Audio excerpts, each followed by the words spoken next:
Yo, yo, yo. My mic audio is on, so we should be live, ready to go, people. If y'all don't hear me, let me know. All right. But anyways, man, appreciate y'all being here. Salute to everybody up in here, man. What's going on with y'all, man? Welcome to another show, live show, I should say. Like, share, subscribe, do all that good stuff for your boy, man. Also, click on that link that's pinned at the bottom of the chat. I used to say at the top, but I guess YouTube changed it. So it's pinned at the bottom.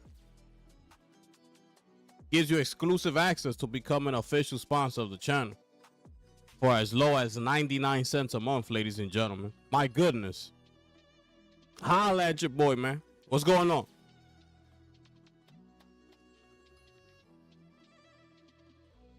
Shout outs to Molly. Shout outs to Crow. Shout outs to Super West being in the building. What's going on with y'all, man? So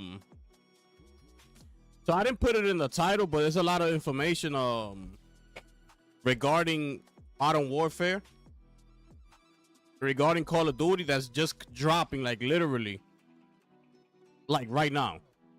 You know, so we're gonna get to that as well. The game sounds like it's gonna be incredible, bro. Like they going back to the real Call of Duty days. But we're gonna look at it in a little bit. Also there's what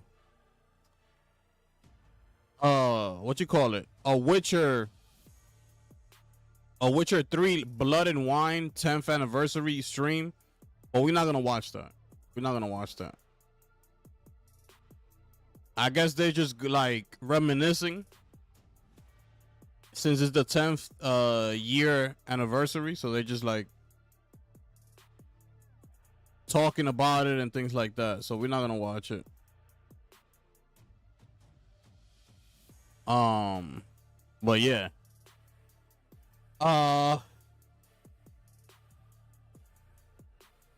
Let me see. They're all evil. Yup. Where's Frozen Magma? He'll probably pop up. He'll probably show up in a little bit. Nintendo fanboys going crazy over Steam Deck prices. What you mean? What they saying? Hold that L, Nintendrones with 256 gig space. Nasty work right there, bro. That's nasty work. They dropped it early because of last year's reveal was some BS. Call of Duty should be free to play. Never, brother. That will never be free to play, bro. And where's the PC god, Ruben?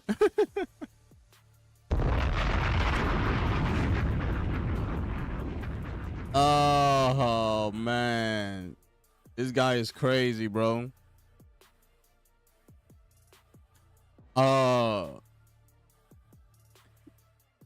Glad they don't wise a spot on the showcase for that Call of Duty BS. Yeah, that's a fact, bro. By the way, I don't know if you got the schedule, but I scheduled another live at 3, which is the Insider Gaming showcase. That's coming today. So Insider Gaming is doing their first ever showcase. I'm not sure if it's like indie titles or anything like that, but we're gonna look at it because the only reason I want to see is because they're gonna show the new trailer for the game that's what's it called, that is supposed to be like Factions 2. Remember I was showing you that game that they was like, oh, since Naughty Dog didn't release Factions 2, we made our own game. That one. So they dropping a new trailer for that game. So that's why I'm hype. I want to see that. So we're going live at 3 o'clock for that. That's a separate live. I want to see what they show us, man. Hopefully it's good. But yeah, man. I've been playing well, I haven't been playing it since I streamed it. Cause I want to stream the game. So I haven't played it. Great game so far. So far up to where I'm at. Great game. I don't know if some of y'all picked it up.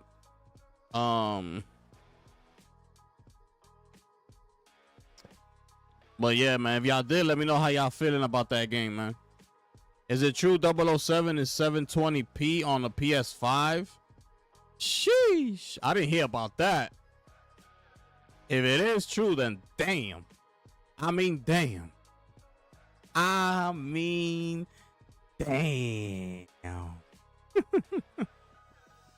That's nasty work.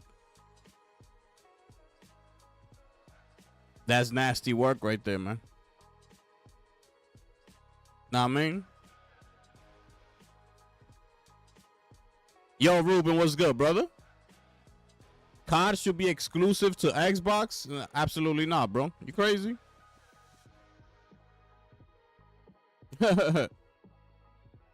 Exclusive to Xbox? You crazy? That'll be over for Xbox for Call of Duty if they do that.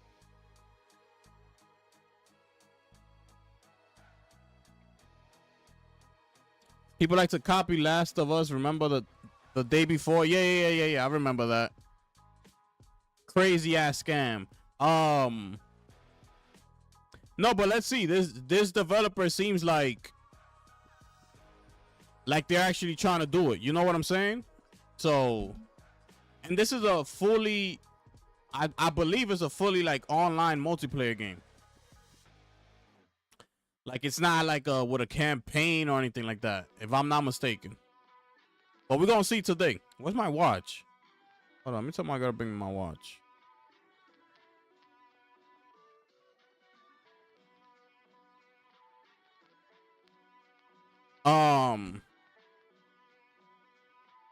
But yeah. So I'm excited, man. They're not being quiet about it, you know? They're tweeting about the game. They're trying to put it out there. So it's happening. The game is happening. Now, is it gonna be good or not? We don't know that. But by the quick little images that they did show us, it looks good. Like it could be good. The Master Race has not been playing all week. Oh yeah, Molly, you got a PS5, right? You don't have the Pro.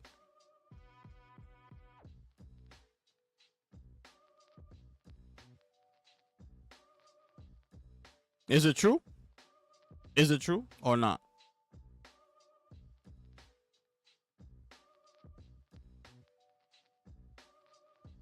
The visuals of that game, bro.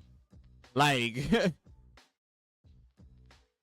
I feel sorry for you if you got to put it in quality mode and only get to experience the game at 30 frames. That gotta suck, because you need the best picture for this game, bro. Because the visuals are incredible in 007, bro. Them shits are incredible in that game. I love how they, like, the art style. I love everything about it. The textures, the way everything looks, like they did a great job with that.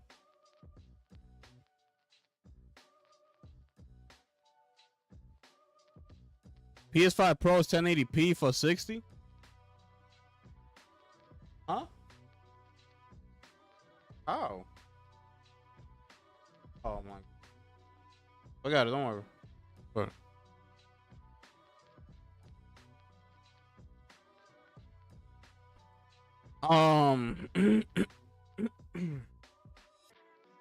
can't they sue? Can they get sued for a copy of the game? Nah. Nah, they can't sue them. It's not the same game. It's not gonna do the same exact things. It just has a similar play style to it. It's not the same exact game.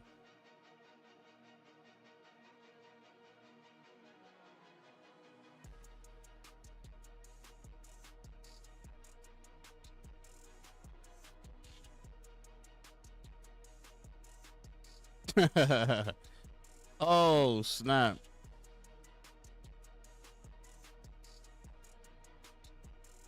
Oh, yeah, that card is looking crazy, brother. Nah, it's not going to be on Game Pass. It's not going to be on. We're going to look at that article in a few. Let me start the show. Let me start the what you call it? The topics here. So we can get on with it. And we're going to show you a couple trailers as well. And shit like that. So, yeah. Yeah. It's not going to be on Game Pass, bro. That shit is out of there, brother. That shit is looking like a day one. I'm telling you right now. That shit looking fire. That Call of Duty, that shit is looking fire, bro. Know what I mean? But anyways, let me get on with this here. Okay, let's start off the show real quick. Like, share, subscribe. Click that link that's pinned at the bottom of the chat to become an official sponsor of the channel for as low as 99 cents a month, ladies and gentlemen. My goodness. Okay.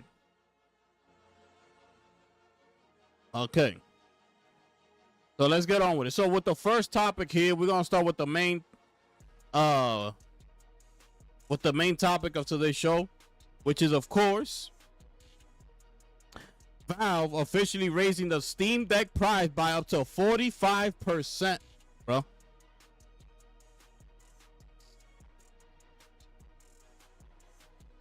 Definitely gonna be a skip for me regardless. What? Call of Duty?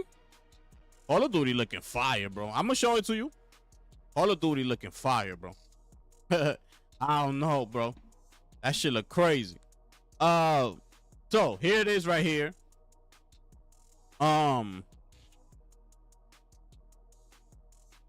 They're talking about the memory shortages. That's why they raised the price and all this shit, yada, yada, yada, right? But these are the new prices right here. So it's $949 for the 1 terabyte OLED and $789 for the 512 gig OLED. All right. Valve has announced a new price structure for its consoles, impacting both the 512 gig and the 1 terabyte. The former has seen a $240 price bump, while the latter now costs $300 at more Super West Super Chatty $2.70 pro consumer Ruben. The new prices are as follows. Yo, Mike, appreciate that, my brother. Appreciate that, my brother. I gotta get used to this again, man. I'm rusty out here. Pro consumer Ruben. Oh, snap. Yo, Mike, I appreciate that, brother. Yeah, I don't see the LCD. They're only talking about the OLED version. They're only talking about the OLED. I don't see the LCD here. So for those curious, this means that the 1 terabyte model has seen a 46% price hike, while the 512 gig now cost around 43% more than before. This is undoubtedly the most significant price hike for any console in recent memory. Okay? That's a lot, bro. The small bit of good news, if any at all, is that the handheld is now in stock in Valve, but with the new prices. So there you go, okay? They're telling you you might want to consider it other alternatives at the ROG, Ally X and shit like that, okay? So that's it right there. So with this price increase, they are now trying to say, imagine how much the Steam machine is gonna cost.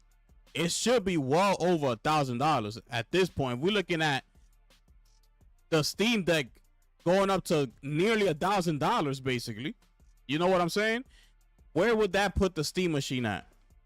We're looking at, I'm guessing at least $1,500 off rip. At least gotta be like $1,500, you know? And at that point, the decision is yours. You decide what you want to do with that, right? It's very overpriced. by the specs that I don't know if the specs were leaked or they were official specs, but $1,500 for those specs, yeah, it's overpriced. You know what I'm saying? At that point, you better off saving that money and buying just a real PC with $1,500. You know what I'm saying? If that's what they're gonna price it at, which I'm guessing. But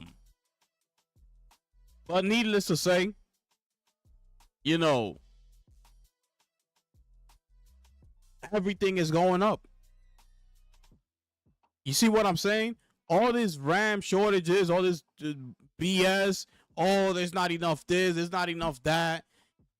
Bro, that's cap. That's just for them to have an excuse to bump the price. You know what I'm saying? Anytime you hear people, they're asking them questions. What about this? Oh, the RAM shortages. That's it. That's like the de facto answer to everything. Well, due to the RAM shortages, this, that, and the third, we had to raise the price. Economic conditions, we got to raise the price. Like, this is just the excuse. Everything is going up. So, these next generation consoles, you think these shit's going to be $600? Think twice. Because it's not happening. This is just the beginning. They're trying. I don't know if you're noticing, but you got to keep up with it. They're throwing little shit out there, starting with the prices of gaming, with the whole $80. You know, Borderlands tried it. They put it out there. The Outer Worlds 2, they threw it out there. Just start throwing it. Because what is it? They have to prepare you mentally. They have to prepare your brain so you can start getting used to seeing the number. Once you start getting used to seeing the number, it becomes the norm. So they start throwing $80. You see a lot of $80 being discussed on social media. You know what I'm saying? Like the price of gaming going to 80. You start to see it. So it's in rotation. It's in rotation. So now you're looking at it every day, looking at it. Oh, it's $80, $80. What will gaming look like if games were 80? Are we looking at this? $1,000, $1,000. You looking at specs. You hear journalists. By the looks of it, that could cost around $1,000. You start to hear it. It's all in preparation. When business slowed, Hank asked Copilot what the hell is this? How to help bring back. How these websites have ads with sound on it. Like, anyways, they're preparing you. Is what it is. The specs on these new consoles that they have in them, we looking at a price tag of $900 to $1,000, bro. The Helix is about to be like $1,200. PS6 about to be like $900. And so on. The Steam machine, another $1,400. The Steam OLED went up to $950. Nintendo just went up, I believe, to like $500. I forgot the lower one went to $500 or some shit like that, but they raised their price. Everything is going up. That's why it's not good. Yo, shout outs to my brother Lazy in the building. It's not good to be a fanboy these days, because there's no winning argument here. Everybody's losing. Everybody's losing at the end of the day. This side is gonna complain, haha, my price went up, but it didn't go up as high as yours. But your price still went up. It's not like you stayed the same. Your prices is going up. Everything is going up. So don't be trying to defend one against the other, because they all in this together. Remember I told you, they're all in this together. While you trying to console war with the next one and say this, that, and the third, they're having lunch with each other, laughing at you. talking about who's up, who's raising the price this time around. Yeah. So Toki's out there sitting with Satya Nadella, with Gabe, and with all of them. They having lunch together, breaking bread, toasting. You know it's all love, right? Yo, Gabe, no, we love you, right? Yeah, it's all love, my brother. It's all in good competition, good faith. I mean, let's make the best of it. Look at them. Look at them. They're arguing. Look. PlayStation is better. Yeah.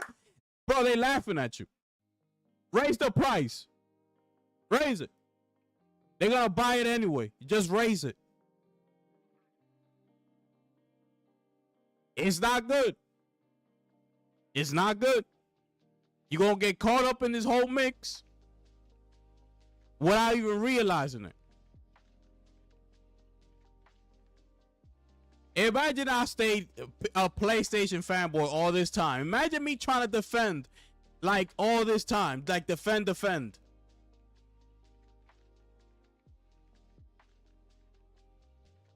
I'll be out here looking like MBG, all sad and depressed and shit, not knowing what to do with my fucking channel. Not knowing what to talk about.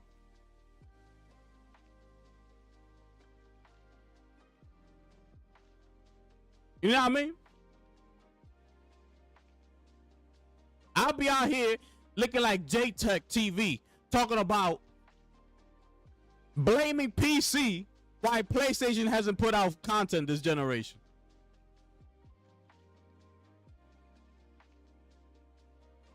I'll be looking like King David thinking Xbox is somehow better than PlayStation. And these Xbots talking about choosing exclusivity over Game Pass.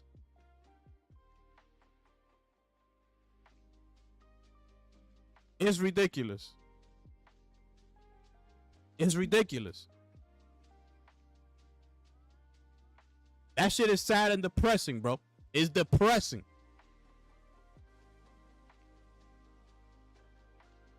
But anyways, we're gonna keep it pushing because this shit is ridiculous at this point.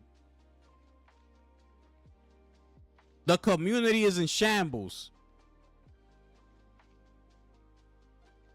Everybody going up against each other. Ah, whoa, you laughed at this. Ah, ha, ha. But I'm laughing at this. I said this years ago. Now look, it's coming to bite you in the ass. Ha, ha, ha, ha, ha, ha.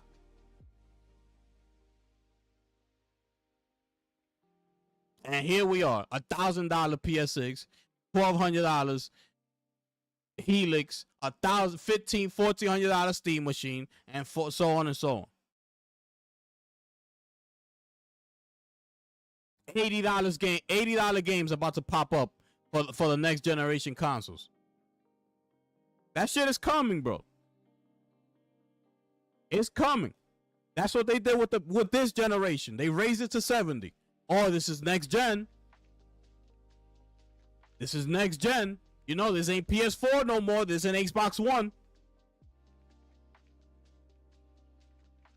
$70. Under optimized games. Shit is trash at launch. You gotta wait for patches. This is next gen. $70.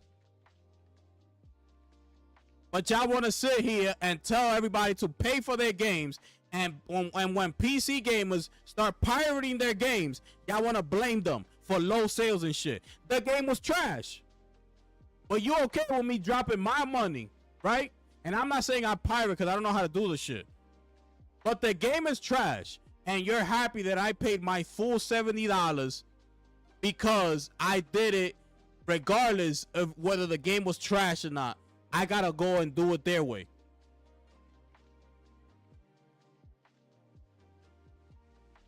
It's different. That's what I be trying to tell you. PC gamers are different, bro.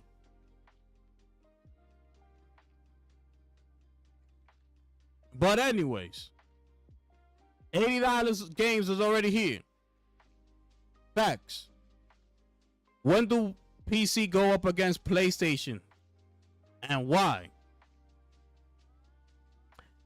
PC is not going up against PlayStation.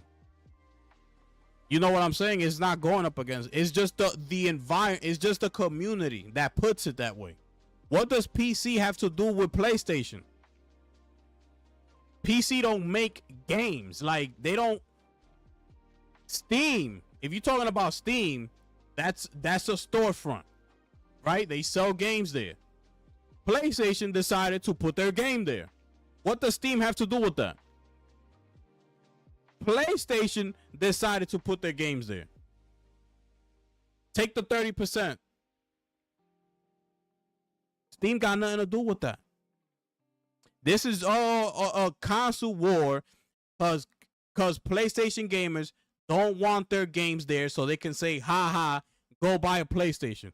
Go spend $1,200 to play this exclusive. That's what it's for. It's for that. Exclusives is for that. It's to say, ha, go buy my hardware. That's what it's for.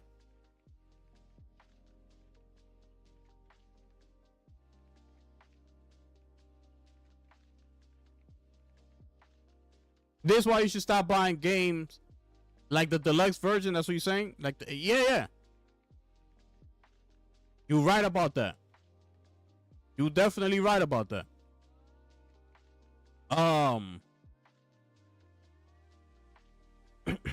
Look, it is what it is, man. It is what it is.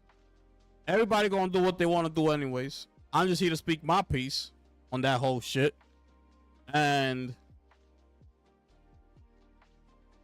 I don't think exclusives should be existing in today's world. Like, that's back in the day shit. Like, we're in a different time zone. Like we're in a different time. Why you want me to go spend $1,200 on a new console to play the game? Just put the shit right here. I could play it right here. I'm still gonna buy the game. It don't make no sense. I'm gonna buy the game. If that's what you're worried about, I'm gonna buy it. I'm telling you. I'm telling you. And that's the truth. You telling me, look, y'all saying to stop, right? But why would you want me to spend $1,200 to go buy a specific company's game? Why? Because you want a console war. And that's just the truth. You want to be able to say, yeah, but y'all don't got Spider-Man. Why are you trying to throw that at me? I could have bought Spider-Man if it was here. I want it. But you trying to throw it at me on some console war shit. Like, haha, go buy a PlayStation. You don't have Spider-Man over there.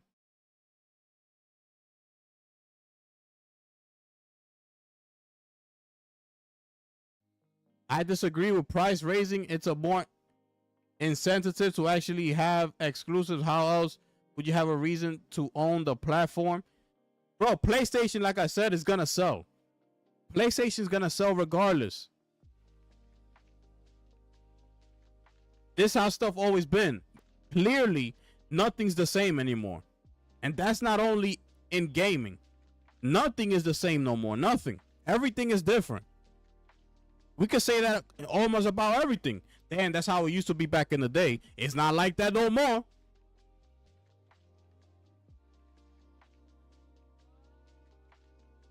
It's not like that no more. PlayStation. And how did that work out for Xbox? Xbox didn't put in the work. Xbox is not going to exclusivity. They're not going back to that. You know what exclusivity means? Only on Xbox. Only on Xbox. Nobody's thinking about that. Again, that's the community trying to push that out there. Xbox, they're not thinking about that. They know damn well if they do that, nothing is selling. Nothing. Nobody's buying no Project Helix for it. It's not gonna sell.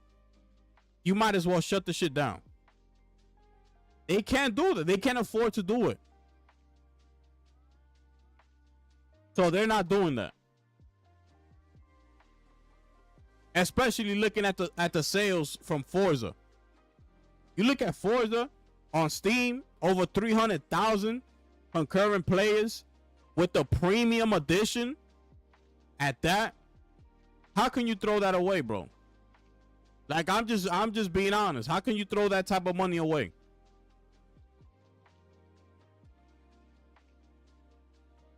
PlayStation is different from Xbox.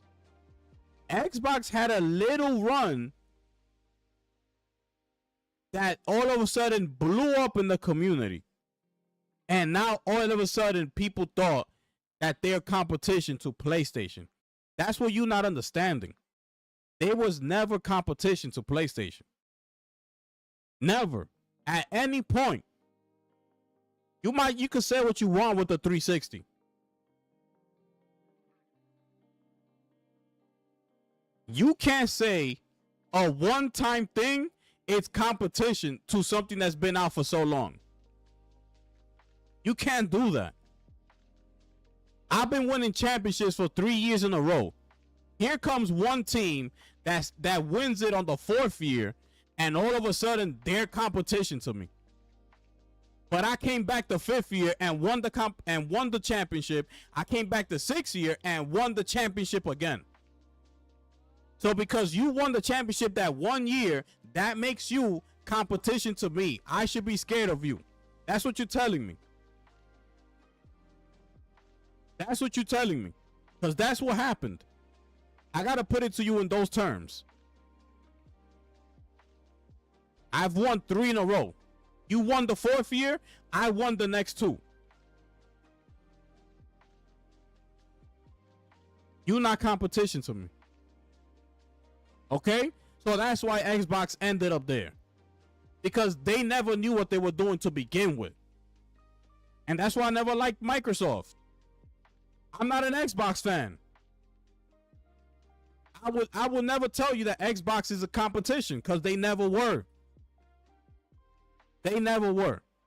So stop comparing Xbox to PlayStation, talking about look how that ended up for Microsoft. So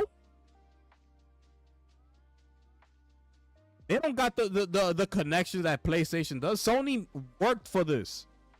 That's what they at the top. They worked for that. They made the connections.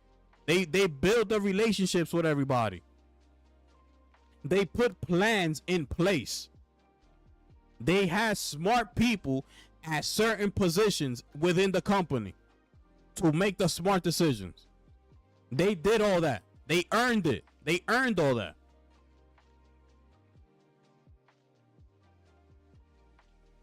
So it's different. It's not, Xbox and PlayStation are not the same. Okay? Xbox, Microsoft was ran by Bill Gates. You do what you want to do with that type of information.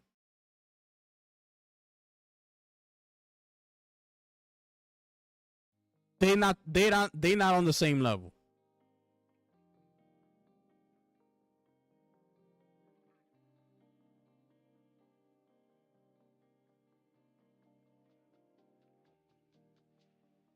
If it was just a community, Asha would have never said she hears you. I agree with you, bro, but clearly didn't work for them at a mask. It was never going to work. You can't try to convince me, because it was never going to work. Like, you can't talk to me like if I'm an Xbox fan and say, oh, well, I already know. Like, Xbox is trash to me. So you can't try to talk to me on some, well, look how that did. Xbox is trash to me. They were never competition to my preferred platform. I always saw them that way.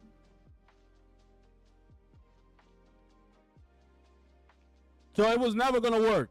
In my eyes, it was never going to work.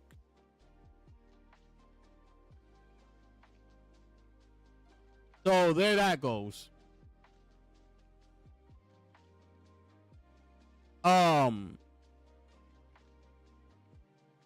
I just think, listen, man. This shit's sad, bro. You know what I'm saying? That shit's sad. Like I told y'all before, PC don't work out for PlayStation because they think that they the #1 stunner. They think that their games are the only games that people want to play.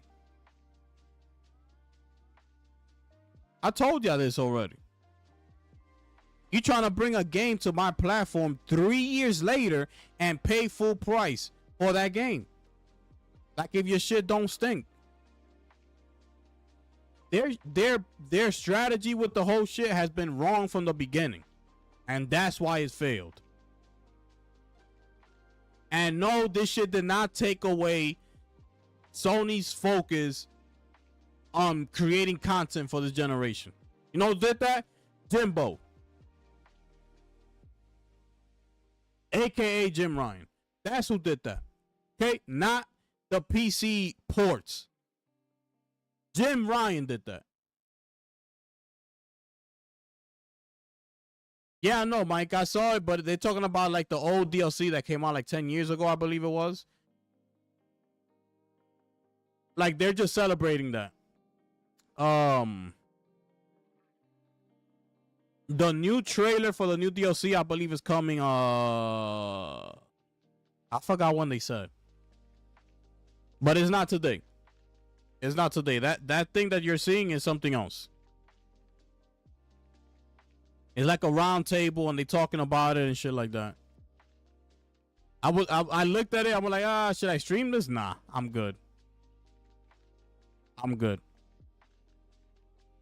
But yeah. You know what I'm saying? We're gonna see. We're gonna see what happens. We're about to get Sarah's numbers probably by tomorrow. Yeah, tomorrow, right? Tomorrow's the 29th. So we should be receiving how many copies Saros sold in his first month. If not tomorrow, then definitely by Monday. We're gonna see how much it sold. Okay? And it's shit like that. When we see those sales, and you start seeing 300,000, 350, it's shit like that that makes me think 100 times about exclusivities.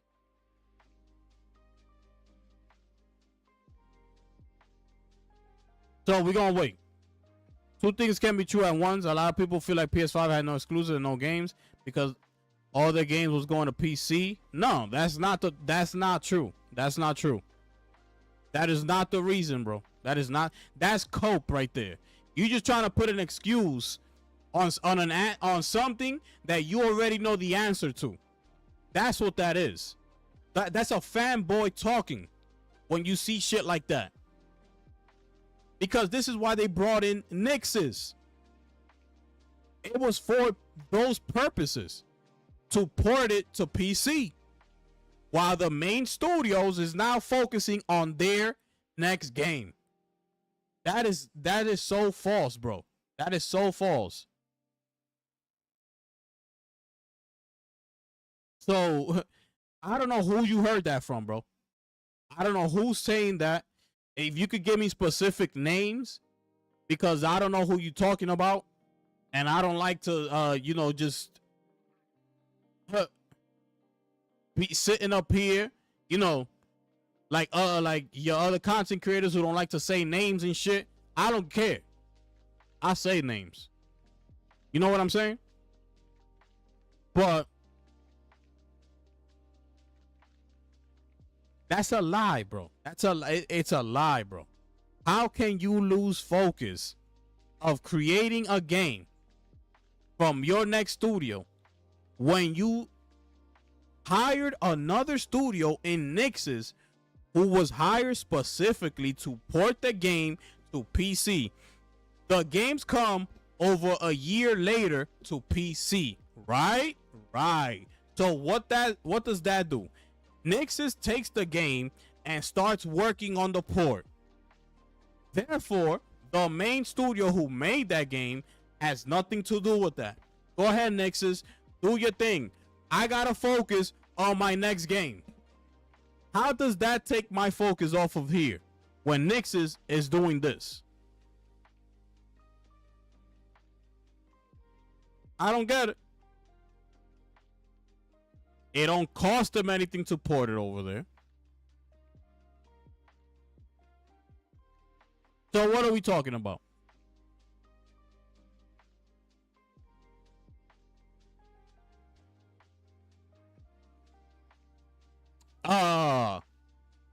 PS5 has no game trends on Twitter every few months. Even in the state of play, forces PC port in a PlayStation event.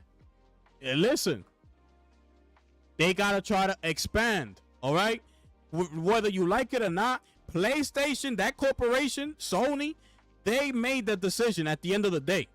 So stop trying to blame other people for what they decided to do. They decided not to stay exclusive to their box. They decided to go outside and explore and test the waters. They did that. Not us. We didn't do that. They did it. So what you want us to do? Not talk about it? Not be excited that their games are not going to be in other places? A better platform like a PC where I could play the game at 4K visuals with over 100 frames, experience the game better? You want me to be mad at that? How can I be mad at that? They did that, not me. I didn't tell them to do that. If they never did it, they would have been like Nintendo in Nintendo shoes, not selling as much as far as the software goes, not selling as much, but they still would have been exclusive. We wouldn't even be talking about this. The PS6 would have been coming up. Everybody, yo, PS6 on deck. We in there. Why? Because their games were never put on PC by this point, and this idea would have never been in our minds. We would have never been talking about this. We all would have been still here. PS6 day one. We in this bitch. I didn't do that. They did it. Coming at me for? They did it. Go talk to Sean Layden. He's the one that brought the idea. And then go talk to the executives. They approved the idea. You know what? That sounds like a great idea. Not me. Not me. I said the perception is if their PS5 has no games because no, it's because they got no games. That's just what it is. It's not because all the games on PC. It's because they got no games. These people are just creating excuses. What that got to do with anything? They got no games this generation. That's an excuse.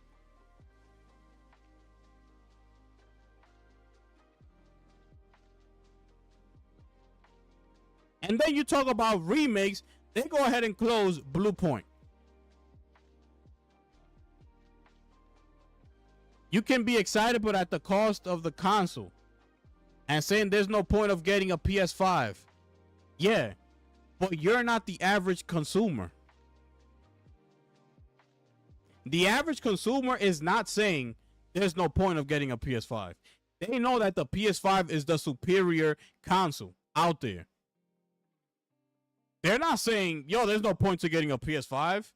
We're saying that because we're playing exclusive games made by them. We're in the community. So we're the ones saying that. But the actual people who bought PS5s, who got Sony to nearly 100 million consoles sold, which is the average consumer, not the hardcore, okay? That's the average consumer who got Sony to 95 million consoles. That's them. They're not saying that. They're like, yo, PlayStation's the shit. You go outside and you ask just a regular person, like, yo, what you think? Xbox or PlayStation? You're gonna look at you like, PlayStation. Like, what you talking about? You got mad at it?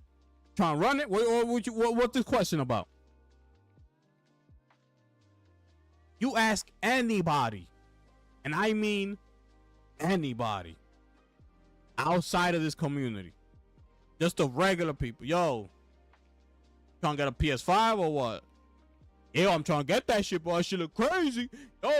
Yo, and I heard the pro. They talk to you like, you know how somebody who doesn't really know much about what's going on. Yo, that pro look crazy. Yo, I heard that shit got the fucking shit. Yo, that shit be doing all this. Yo, I gotta get that shit, bro. They be all excited and shit. Meanwhile, in the community, what you hear? Yo, that pro is trash. So they don't know. It's not gonna hurt the sales because they don't know. Don't people playing them games, they not worried about games going to PC. They're not worried about that. That's nothing to them. They don't care. They could care less. There's new Call of Duty we're about to show you. That shit is coming straight heat. You think they care? All they trying to do is pick up that Call of Duty, play on that PS5. That's where everybody's at. Yo, hit me up. We're playing COD. That shit's fire. I'm telling you, bro. That's it. I'm just being real with you, bro. That's exactly what's happening. That's exactly what's happening, bro. There's no excuses. Stop trying to make excuses for a company.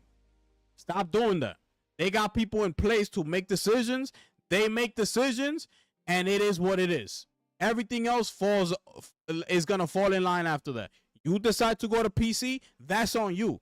Don't blame the PC community talking about, because y'all begging for games and all this, that, and the third. For what? Who begging for what? Who's begging for what? PlayStation decided to put their game on PC. That's the end of it. Nobody begs for nothing. They decided to make the announcement. They put the game out there. Guess what? You're going to have to deal with it. It is what it is. And speaking on Xbox, right? Because this next topic right here, right? Just proves my point as to why Xbox developers, right? They like how I used to say, they never get to enjoy the fruits of their labor. Like they never get to experience that, we made it. Our game sold this amount of copies. Let's do it again. Get excited. They're like, whatever, because their games go to Game Pass. There's no excitement working for Microsoft. There's no excitement there because your game's not going to sell. So remember, I used to tell you, you gotta feel for those developers, bro. At the end of the day, because they probably go to their jobs every day, not feeling motivated, and that's why their games come out the way they do. They come out sluggish. They're not exciting. They're the same type of games over and over and over again. You look at something like this, right? Look at this. This is what Xbox developers do not get to enjoy. Subnautica 2 has sold so well that Krafton has to pay that $250 million earnout to the devs. This is the shit that I'll be talking about right here. This is the type of shit that I'll be talking about. You see what I'm saying? What does this do? This, the developers like, yo, thank you. Like, they're going to want to do it again. So when they're working on the next project, they're going to want to go even harder. This game is on Game Pass and it sold more. Exactly. That's another thing that people keep talking about. Game Pass hurts sales. We already seen it with Expedition 33. We're seeing it with Forza Horizon 6. We're seeing it with Subnautica. We've seen it with Hollow Knight Silksong. It just depends on the game that people want to play. Like, you think I'd rather not have Forza Horizon 6 on Steam rather than play it on Game Pass, knowing that at some point I'm going to cancel my Game Pass and I'm not going to be able to play that game anymore? It's a difference. It's a difference. And that only tells you how many people are actually on Game Pass for that shit to be enough to actually hurt game sales. Like, how many people are on Game Pass, bro? We don't even know, like, the real number. You know what I'm saying? So this is the type of shit that Xbox needs to be looking at. Well, Xbox first party developers, like, you know, Playground and the Halo Studios and all of them. Cause they don't get to do this. You see shit like Shift Up, where the Shift Up gifted everybody brand new office chairs. They gave them a bonus. And a whole bunch of other shit. They gifted them PS5 Pros and a whole bunch of shit for the success of Stellar Blade. And it goes on and on, bro. All these developers, they get to enjoy when their games do good. Except Xbox. They're the only ones that don't get this, because their games don't sell. That shit is trash. You know what I'm saying? Like, Xbox got a lot of work to do, bro. And that's why I keep telling Asha, he needs to understand that it begins with the games. All this shit that she's talking about is not gonna work unless she starts with the game, which is the core of this business that she's trying to run. This is not AI. This is not co-pilot that you're trying to. This is about video game. She needs to understand that this is a video game industry. So what does that mean? It starts with the game. If your game is not good, everything else is not gonna work. How can your game be good? It gotta have good developers, creative developers, motivated developers. How can we get those developers to do all that? Be motivated, creative, and all that. You gotta take the shit off Game Pass. Your first party studios, you gotta take the shit off Game Pass. Let them know, yo, this is a new era. Your games are gonna be everywhere. Xbox, PC, PS5, the ones that we could put on Nintendo, we'll put them there if it's compatible. So let's get motivated. Let's do a fresh start. We starting over. That's the only way, bro. If not, the shit's gonna be the same shit all over again, bro.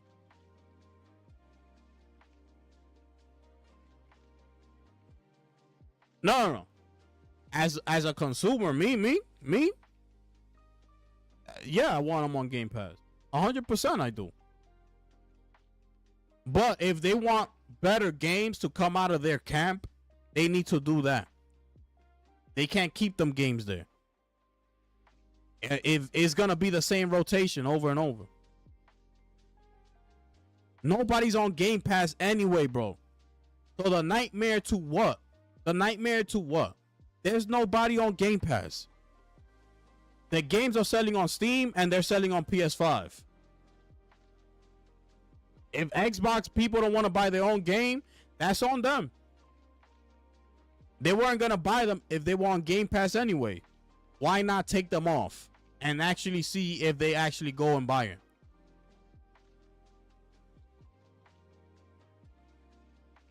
Like, take it off. Bring down the price of Game Pass even more. And just have it with all the third-party connections that you got, all the indies and all that shit that you have. But you got to get them developers somehow motivated to want to make actually, you know, like great games. You got to do something, bro. You got to do something. It can't be the same thing. All right? If they do that, what's the difference between them and PS Plus? No, that exactly. So that'll be kind of like the same thing as PS Plus. There's no first parties, but you know, you have the third party connections and with the indies. Only that this time Game Pass Well, Game Pass is the better subscription service anyways at right now. When you're talking about value, when you talk about for the consumer, for the price, Game Pass is better already. But even if you take off the first party titles, it's still gonna be better than PS Plus because of the type of games that they get on Game Pass compared to PS Plus. PS Plus don't really get shit like that. You know what I'm saying? So PS Plus has a lot of work to do, bro. Like, that shit is like a wash. Once a month you get like a game that's good. It might be 2 years old already at this point or whatever.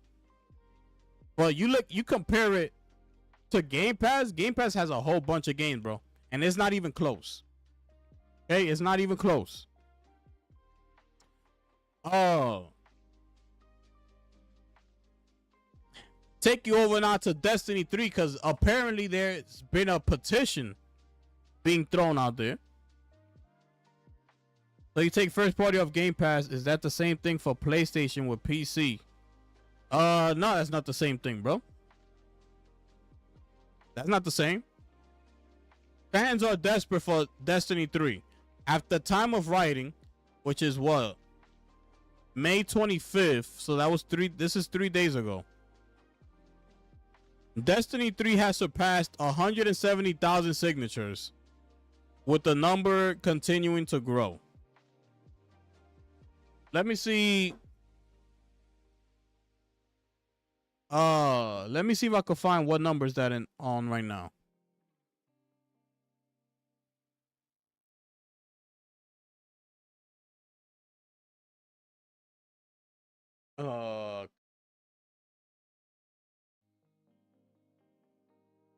Let me see. Has reached over 200,000 verified signatures in just 3 days. All right, so they up to 200,000. They're gonna need more than that. That's all I gotta say. They're gonna need more than that. They're gonna need a lot more than that. Okay. They need to be hitting at least 1 million signatures for Sony to even take a look at this, right? Because if Sony was to actually go ahead and allow Bungie to make a Destiny 3, according to this report right here, it will cost around $500 million to make.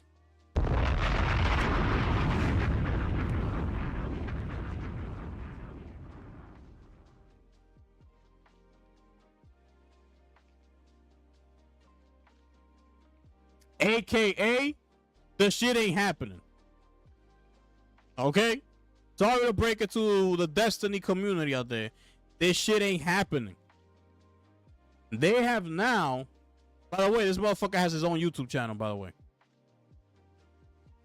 Yeah, this is just going through the whole history of Destiny and shit like that. I'm not reading that. This shit ain't happening, okay? Because their full focus is now on Marathon. Destiny 2 is bringing out the last DLC, which I believe is in June. And that's going to be the final DLC. It's over after that. No more updates, nothing. It's a wrap. They are now shifting their full focus to Marathon. Which I'm going to show you the devs talking about Season 2. And you tell me if that gets you somewhat excited about Season 2 of Marathon. Okay? So let's get into this right now. And let me show you Marathon Season 2 arriving June 2nd. Okay? So let me just show you this. Look at your boy right here. Y'all tell me if this gets you excited or something. Okay?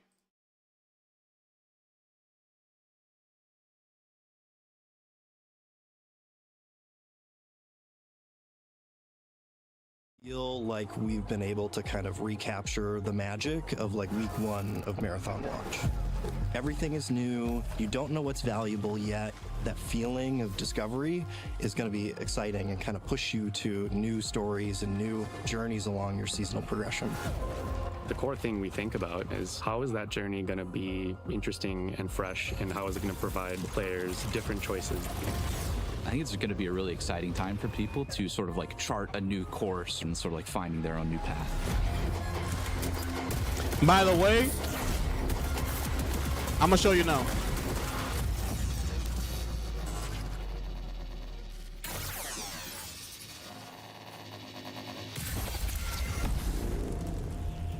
The narrative theme of season 2 is us. So you notice, I saw this online. I completely missed it. You notice how now they don't have pronouns next to their names. Remember before it would say Nick, Artisan, him, he, him. If it's a woman, it will be her or whatever they decide. Like it could have been they or whatever, right? They took it off now, okay? So that's something to pay attention to, okay? They're listening. The UESC is tired of getting pushed around by the runners, and they're fighting back. As their opposition escalates, so too does the anomaly. One of your jobs is to find out why. From the first moment you infill on Night Marsh, you're gonna feel tension. It is oppressive, unsettling. The creepiness factor gets ratcheted up. This body's been here for years. As night falls, the anomaly intensifies and digital psychosis hallucinations start to affect you. Confusing, fragmented vocals and messages that really start to play with what the player is hearing and making them question what's in their head versus in the real world. Upon landing in Night Marsh, all players will have an equipped flashlight by default. Night Marsh is this interesting counterplay of, do I go to the places where there is light and kind of comfort and safety? But doing so makes you a lot more visible to people who are hiding in the dark. When you are in those shadows, you want to have equipment that allows you to see in the dark using your cybernetic eyes. We really leaned into LiDAR as kind of our mechanic for runners to navigate in the dark. Once you start accumulating these tools and upgrading your loadout to be specifically tailored to fighting on Night Marsh, you're going to become far more powerful. One thing we saw resonate with players from maps like Outpost was the way you could work your way through the map and earn access to treasure. That's the core principle of what we're looking to do on Night Marsh. Players have kind of seen that there are maybe elevators or staircases up to something that has been closed off, and in Season 2, you're going to gain access to that space. This is the observation deck and science lab where the UESC has been studying the anomaly. That's going to be one of the most heavily guarded areas of the map. In there, it's going to be juicy loot. Ultimately, the real test of mastery on Night Marsh is, can you get into Upper Complex and can you raid that UESC treasure room up there? In Season 2, Sentinel is a new defensive shell. They're optimized for controlling space. You have all these different tools that you're able to deploy into the world to fortify an area and keep others out. You're able to put down this defender system that shoots down grenades out of the air. Whenever you take explosive damage, that's going to be a big buff to a bunch of your resistances. And additionally, when you're surrounded by enemies, your small arms are going to have increased reload speed and ready speed. Players are getting really good at gap closing and getting right in your face. But now with Sentinel, you throw down a snare mine, and whenever anybody gets close to it, they're stopped in their tracks. You have an ability to be able to track. They literally will slide up from their sleeve and get a heads-up display. Snare set. Whenever anything is moving around, they're going to show up as a little blip. And that allows you to know where your threats are coming from, deploy all your tools, and give the information you need to effectively defend your area.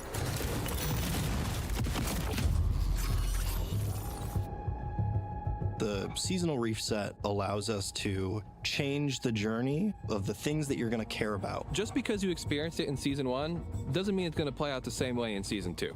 We are taking a holistic look at every mod in the game, every mag, every optic, every chip, and seeing where they sit, what people like about them, which ones people don't like.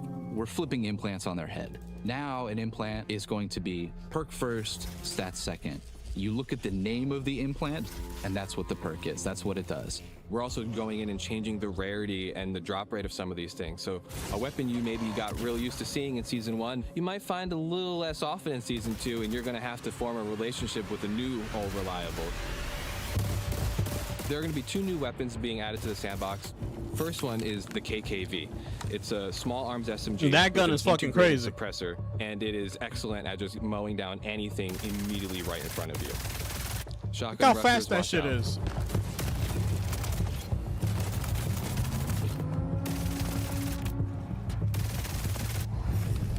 The second gun is the D54 battle pistol. It comes with an integrated red dot optic.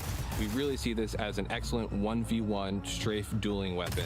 You know, things are going crazy. Put that sniper back on your back and just pop out the D54 battle pistol and you are just ready to go.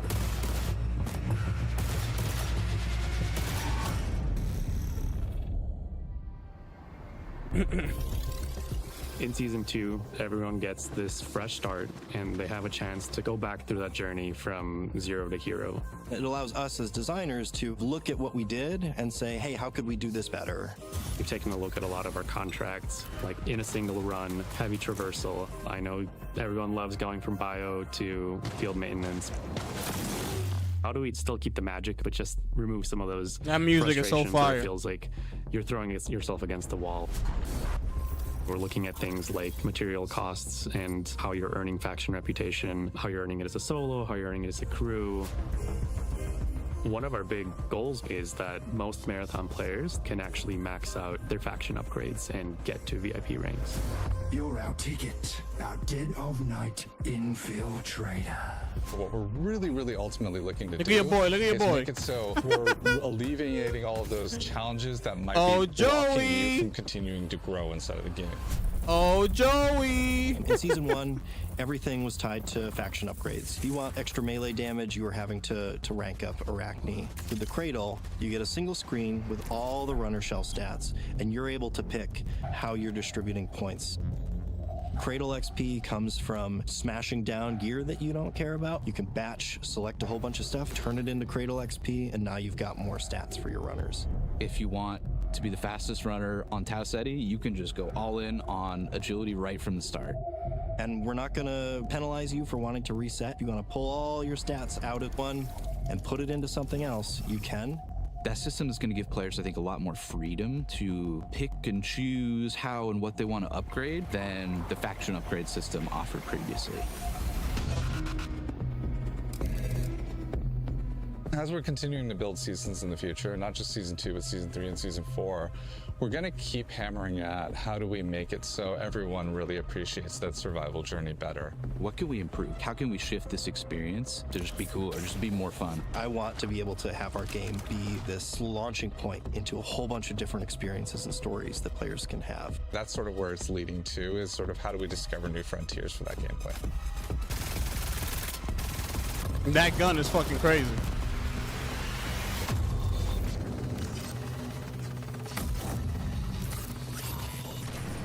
June 2nd, there it is, ladies and gentlemen.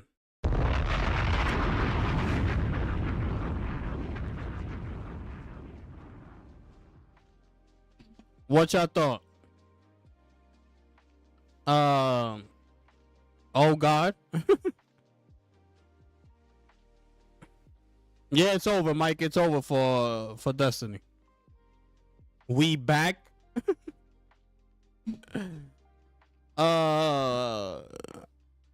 It's fire. My man said we back, baby. So that's it. They're just making a night. They're doing those changes. I don't understand why that has to be the main update, like making Dire Marsh nighttime. Like, I don't understand why they couldn't just make it nighttime. Like, make all the maps night mode like they do in Arc Raiders. Like, I don't understand why they couldn't just do that and given us a new map. They should have just given us a new map. Cause the cryo shit, it's a new map, but it's not really a map that everybody plays. That you can just pick on a regular day and play it. Like, you literally have to wait for the weekend, and you literally have to be like OP to go in there. You know, so a lot of people don't even get to experience that. So I don't know why they did it that way.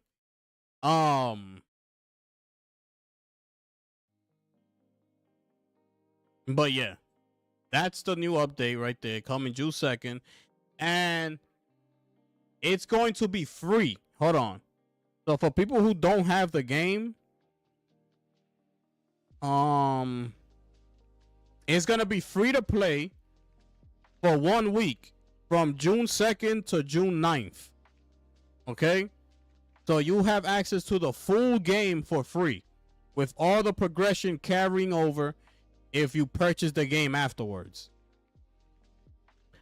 They're saying here that season 2 also adds the new PvE focused mode, which they didn't speak on, which I am confused by. The matchmaking improvements, which they didn't speak on. So we'll see. Okay. So we'll see.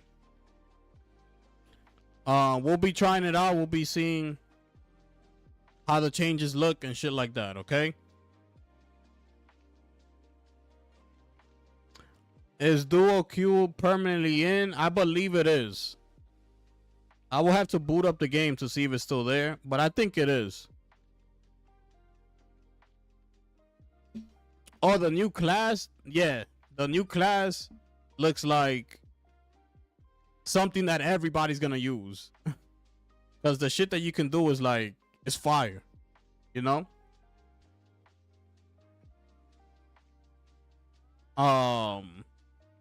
Shut them down if there's no Destiny game. There's no Destiny game. There's no talks of it. There's no, you know, preparing a pitch for Sony. Nothing. So don't even think about Destiny, bro. There's nothing happening. But you know what is happening? Destruction All-Stars is being pulled from the PlayStation Store. You good?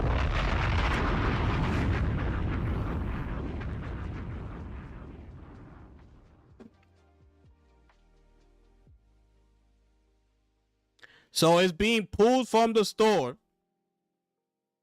The game's live service features will remain offline, including online multiplayer.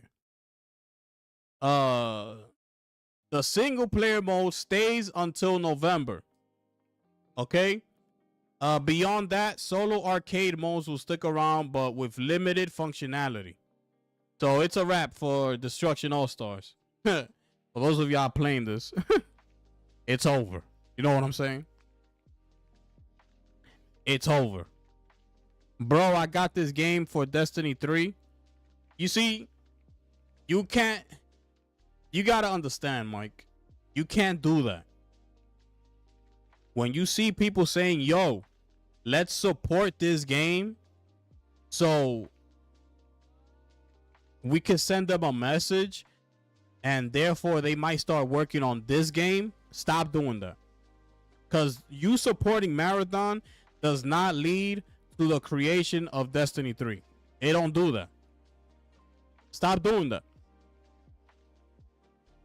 You putting your money, you trying to show a company by you paying your money for them to do this. Like, if they're going to listen to you. Like, no. Stop doing that, bro.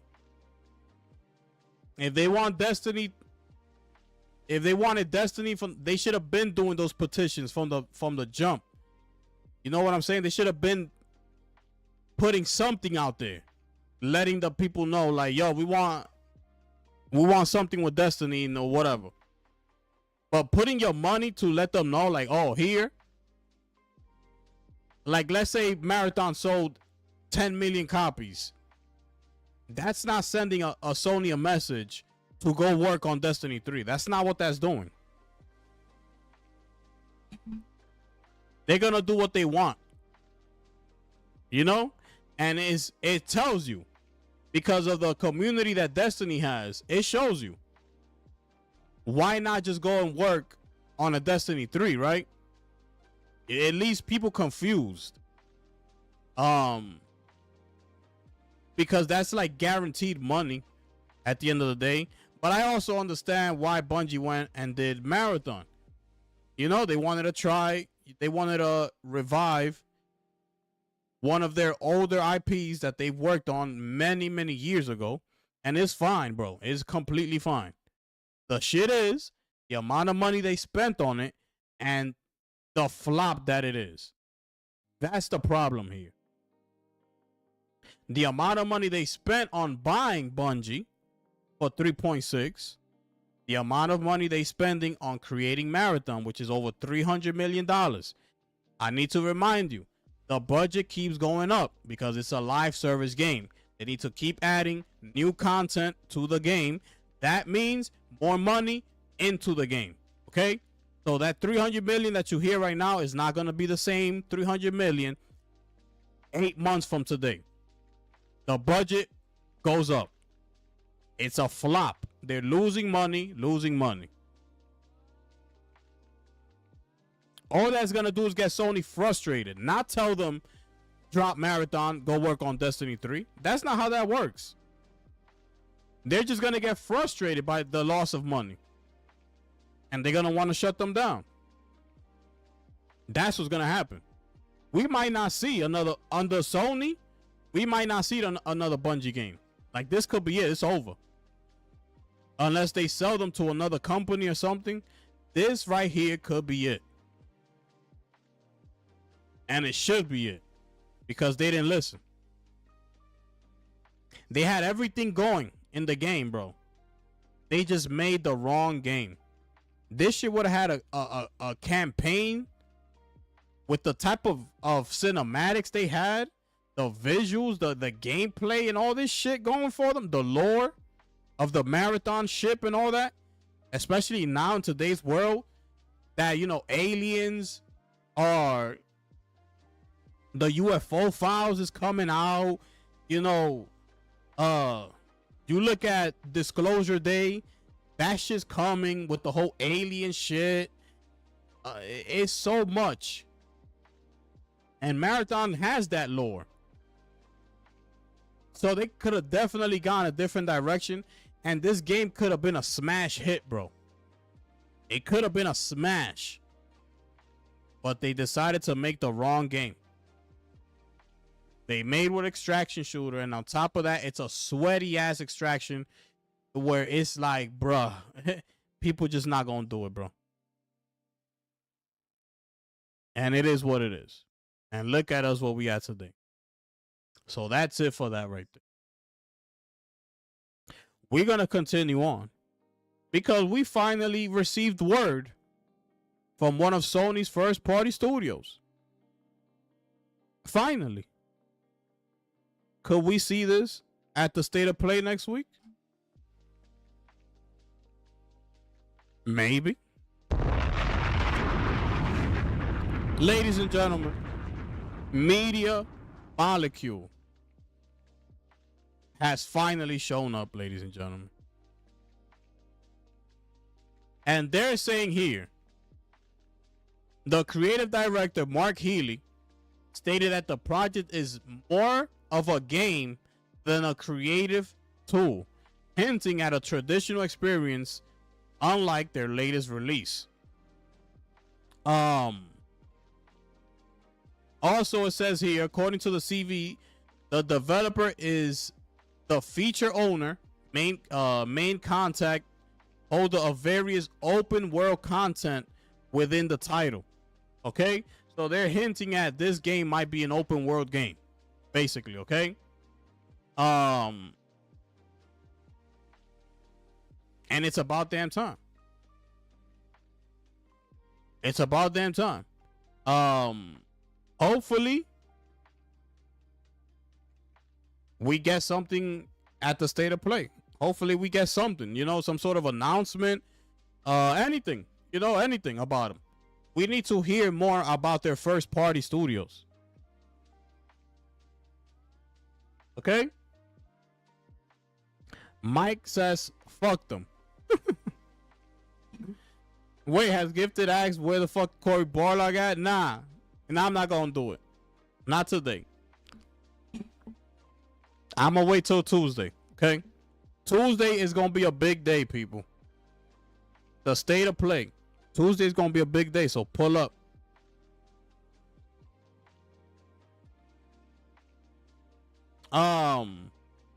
Let's see. You know, it's gonna be a big day. Molly wants to join in the live stream. You know, he camera shy and shit, so I'm gonna let him rock. You know what I'm saying? Yo, Molly, you good? You good, brother? But yeah, let's see if they show up on Tuesday. It's gonna be an open world game. All right, let's keep going here. In regards to the Saros situation, I guess they asked people like which one they prefer, and a lot of people are choosing Returnal over Saros. 43 out of 43% went to said they prefer Returnal over Saros, with 35% going more with Saros. Okay. Also, better overall gameplay. They asked. 48% of voters said Saros trumps Returnal in this apartment, while 22% felt the other way. In regards to the story, 50% said Returnal has a stronger story than Saros. And when we talking about the main protagonist, people selected Celine with 66% over Arjun, which came in at 34%. So it seems like people enjoyed Returnal more than they did Saros. Overall. Okay. So let's see. The sales for Saros should be coming in, I think, tomorrow. So let's see how that works. Okay. We're gonna continue. Gotta get through these a little quicker. Sony's patenting an immersive AI that uses player expression and personalities to evolve. Okay.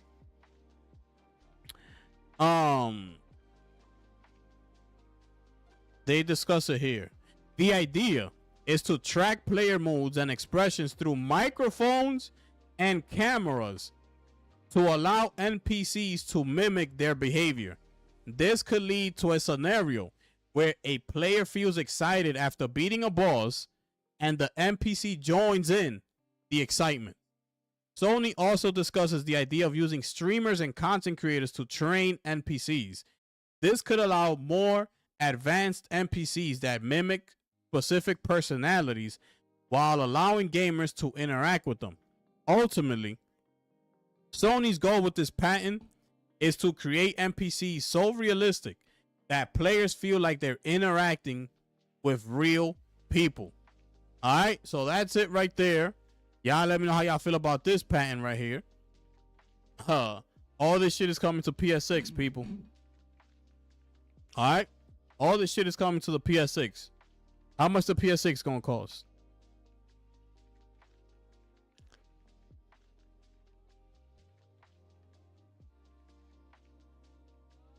Yeah, Molly gonna be there. Molly said he got a new microphone. Yo, you told Lazy what microphone you bought?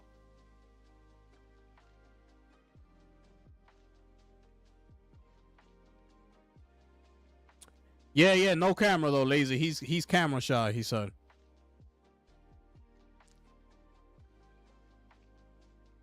I don't like it, but it's all good. But yeah. In case you didn't know, the Days of Play is actually going on right now. So there's a bunch of deals and shit that you can go and see if you want to buy anything. The PSVR, just to name a few here. Yeah. What did I do? Okay, here it is. The PSVR 2 is $100 off. The earbuds, the Explorer, are $50 off. The Pulse Elite are $40. The Edge wireless controller is $30 off. The Access controller is $30 off. Up to $20 off DualSense wireless controllers. And discounts on games such as Yote, Helldivers 2, and shit like that. To me, this is not much of a discount, bro. I don't know why they make a big deal out of this shit. Like, you telling me it's $30 off the original price. That's not a deal for me, brother. This is Days of Play, which they've been doing for years now. This should be a much better deal. That shit still, bro. A DualSense Edge controller costs $200. Right? They now dropped it to $170. Is that good enough to be like, oh shit, I'm gonna get it now? It's only $30 off, bro. Not even $50. You know, bring the shit down to at least like $120, $130. Take $70 off the shit. Like, make people want to buy the control.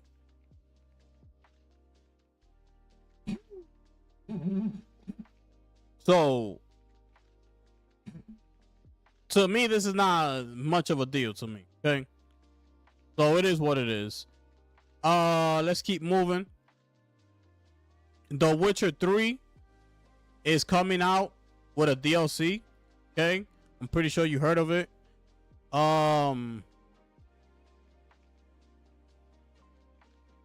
They don't stay tuned for more information in the late summer.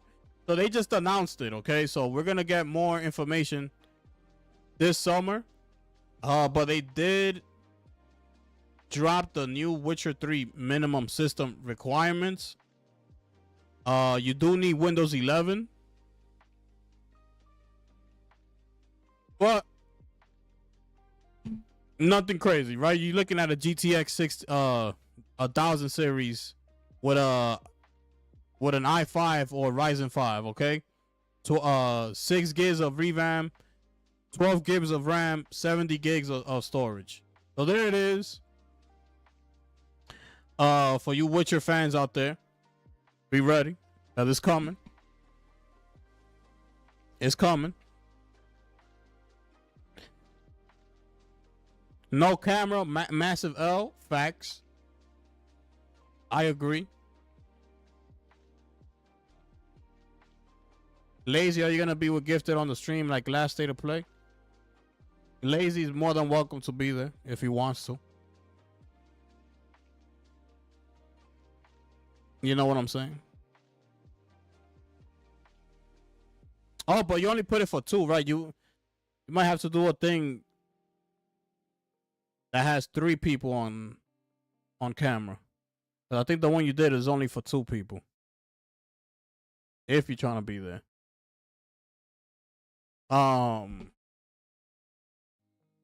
Let's keep moving here. Call of Duty Modern Warfare 4, which is the one that we've been talking about, will be the first game of its series to release on the Nintendo Switch 2, according to none other than Nate the Hate. Okay, verified, yes. So we will be seeing Call of Duty Modern Warfare 4 on the Nintendo Switch 2. Okay? So there it is. And speaking of Call of Duty, let's see here. This is Digital Foundry. They're talking about the history there. Okay, they got some images here. Modern Warfare 4 is set to debut on October 23rd. So we're around 5 months from launch.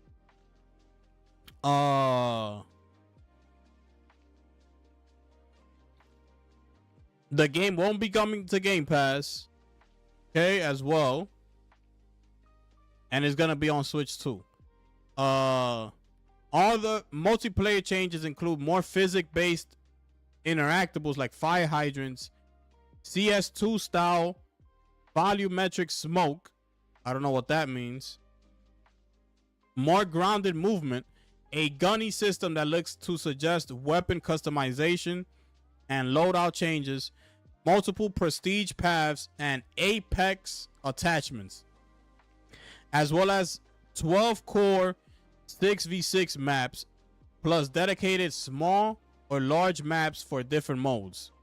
There's also a dynamic battleground called Kill Block that uses different slices of multiplayer maps to keep gameplay fresh, with more than 500 combinations possible.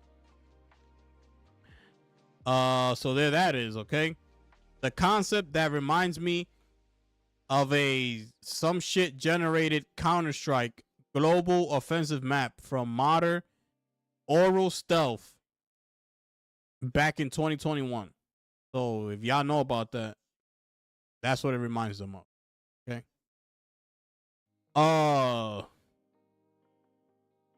So also they've rebuilt their animation system, such as the visible recoil of the gun is properly simulated and tied directly to the direction of bullets fired from at a given moment. Yeah, they referencing Counter-Strike a lot.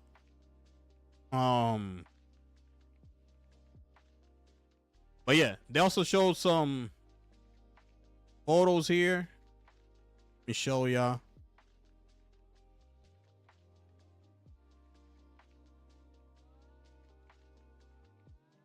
Looks crazy, bro. I want to show you the teaser.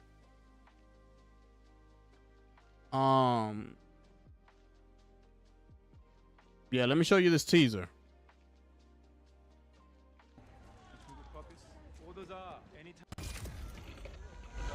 Okay, you only have 10 mics here on one. 2 good copies. Orders are anytime, any place. Be ready. Keep it fast, guys. Snacks, ramen. This is gonna be good. We're leaving. Let's go. Korean chicks don't like a man in uniform. Service is mandatory for us, Don. You're not special to them. Well, this shit is in 1080p. I don't know why.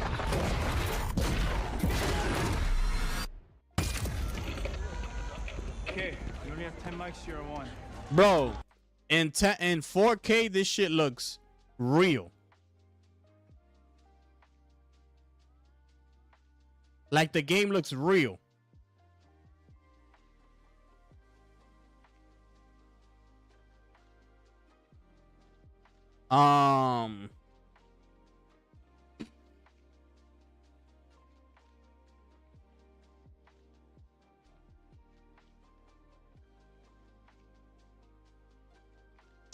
Let me see. Yo, I gotta get a cam too. Yeah.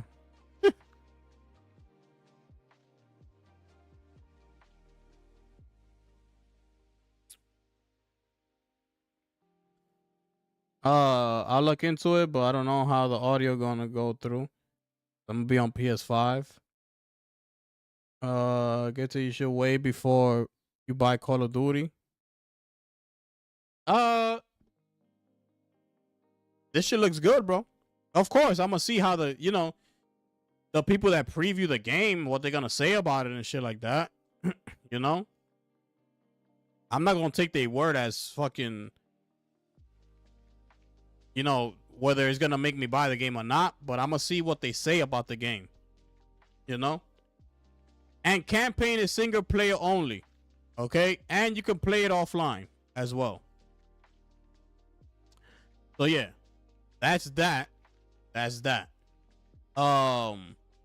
So now let's move over to the Tides of Annihilation.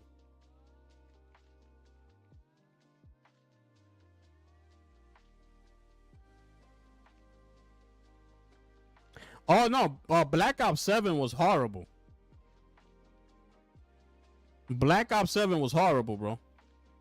100%. That shit was trash.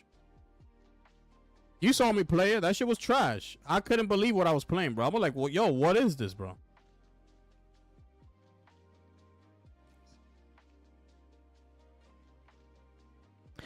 We'll see. It's still Call of Duty, Molly. It's still Call of Duty, bro. If they make a good game, That shit could be right back on the map, brother. And look how trash Black Ops 7 was, and it still sold. What, Lazy gonna be on the state of play or not? That's what he said? So we got a quick dev diary behind the Tides of Annihilation. He spoke about the game and shit like that. The frame dropping during that giant boss fight that we were shown. So they're working with Epic, they're working with Nvidia. Also, they're saying that we're gonna get a hands-on this summer. So we'll finally get to play a demo for Tides of Annihilation this summer. Which will be open to all players. Okay? So stay tuned for that. This is one of the games that we're keeping an eye on that we're excited to play right here, okay? So y'all let me know how y'all feel about this one here.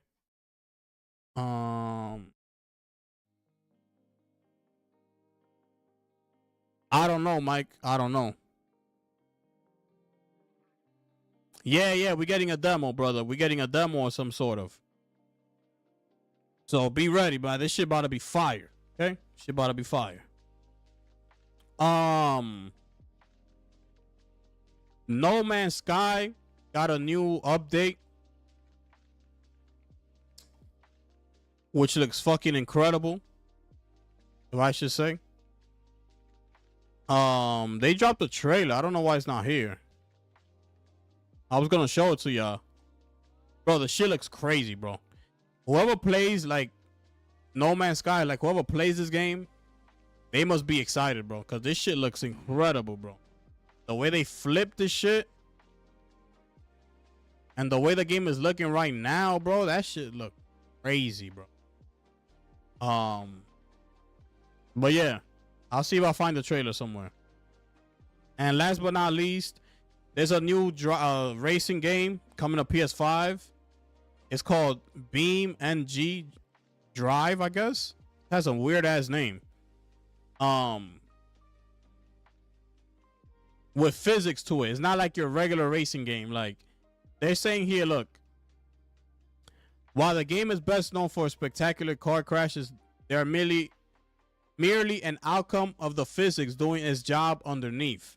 Every component of the vehicle is simulated individually as a network of nodes and beams that can flex under load, deform, or even break outright when pushed too far. As a result, vehicle behavior is never scripted, but emerges from those tiny interactions, allowing the game to produce true-to-life handling dynamics with incredibly accurate damage modeling. And all of it happens really fast. The physics engine updates at a rate of 2 kilohertz, meaning the vehicle is being fully reevaluated every 2,000 times. Reevaluated 2,000 times every second, bro. Let me show you this shit real quick.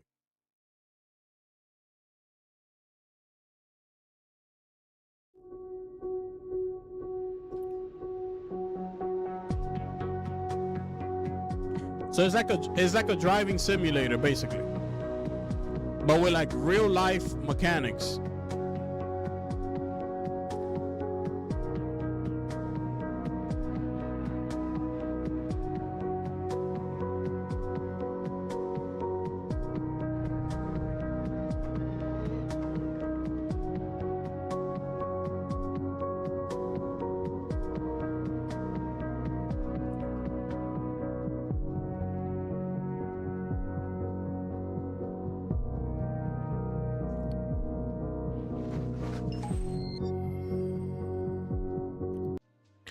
Yeah, them games seem to sell well. Like those simulators, like the truck simulators and all them shits.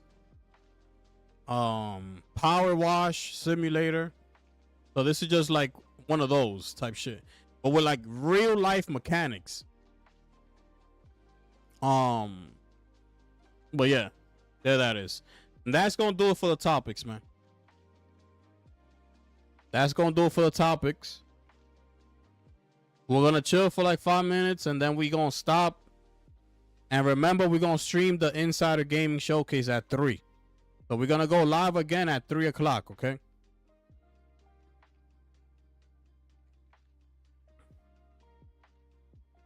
Oh, they did a reveal trailer for Call of Duty. Hold up, let's watch it right here.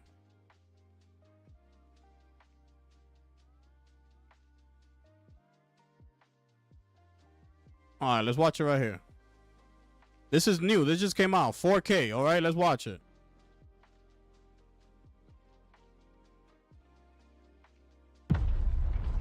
Mics, your asses better be in formation north of the stadium. Bro, look how good that looks. Anytime, look at that. any place.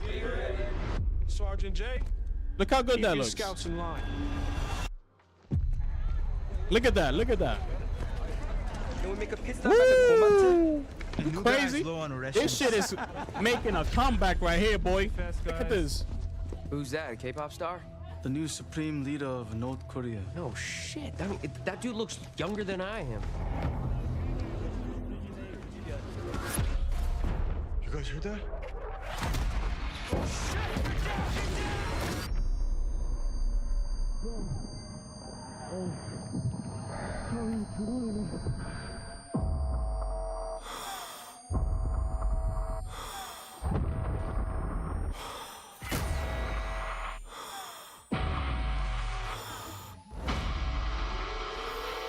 Look at that.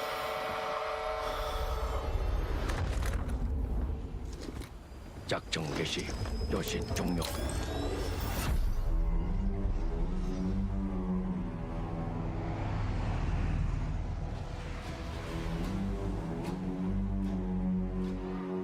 You're still a wanted man. Yeah, I know.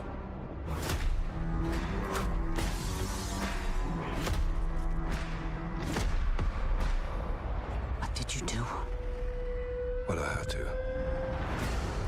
We make our own rules of engagement now. You are moving a weapon of war. The kind we deny exists. You do what you need to. Because you know I will. 대반자를 찾아내라. 마을을 불태워서라도. 제발. 수류탄 투척.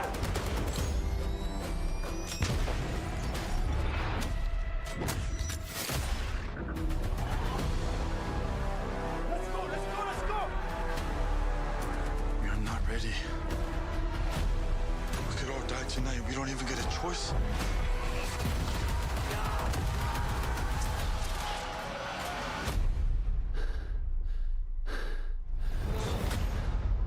You broke a lot of rules, Price. No more rules.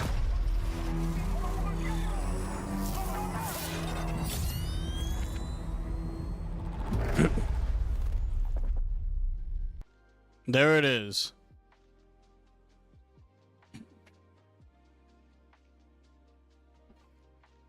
Man said Power Wash Simulator.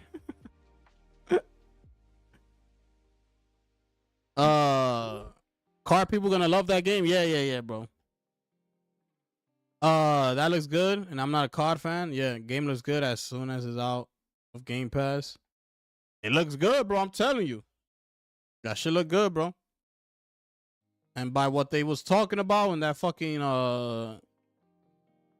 article, it seems like they learned their lesson. Like they're not trying to make the same mistake again, you know? So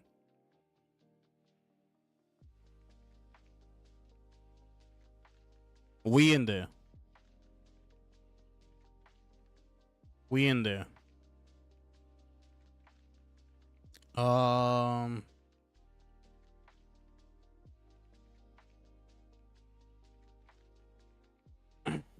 Yo, Lazy, you pulling up to the State of Play or not?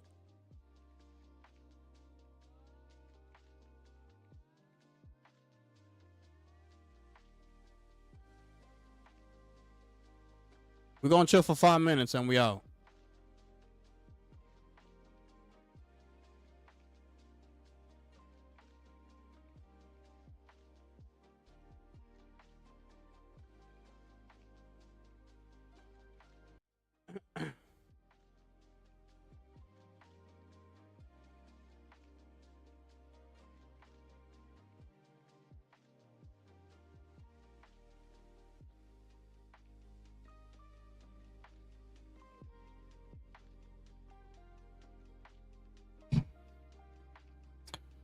So what was Black Ops 6?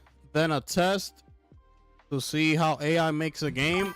I'm assuming that's what it was. I'm assuming that's what it was, cause that shit was trash. And that shit takes you back to what Straw Zelnick said about AI making games and shit. They're like, bro, they could help you, but to create a game, it's never gonna be the same. That's why we make our shits handcrafted. Lazy got to pull up too.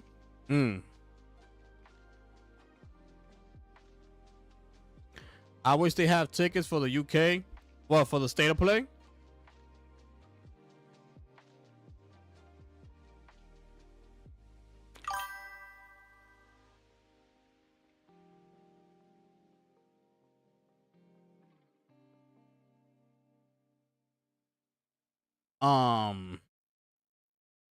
Bro, look at the times I came from, brother. Look at the times that I came from. It's what I used to play on right here. You good?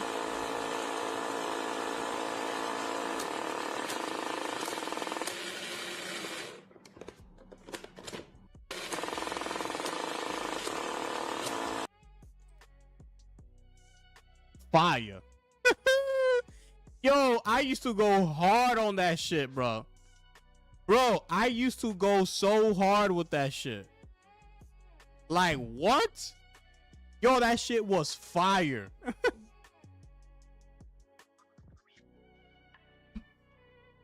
That's back in the day gaming, you heard?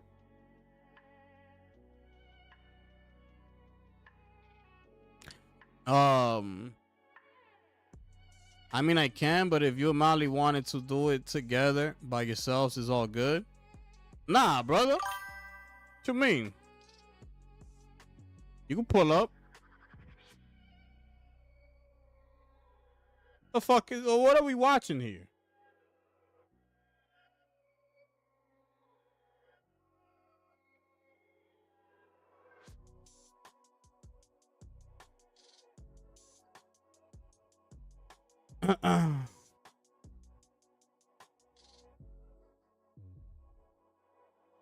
Do we know if any PlayStation fan got tickets, or is it just full of Xbox and PC? I don't know, unless they're not making it known. Well, I haven't heard shit from that. Gifted at least 64 years old, confirmed. Oh man, yo, I used to play that shit, bro. Hard body, bro.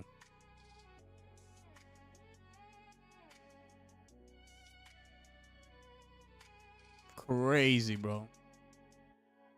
By the way, Marathon is on sale on Xbox for $27.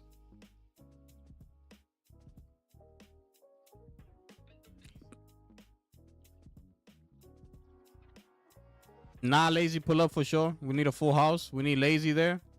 There you go, Lazy. There's your answer.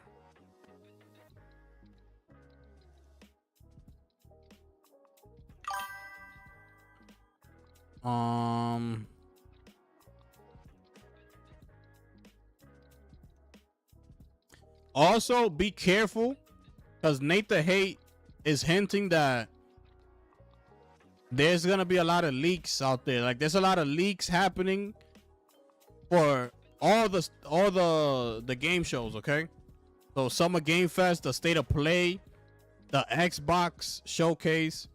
So if you're not trying to be spoiled, like, be careful. That's coming from Nate the Hate.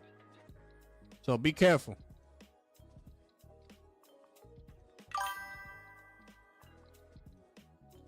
Blessed to be in the Fortnite generation.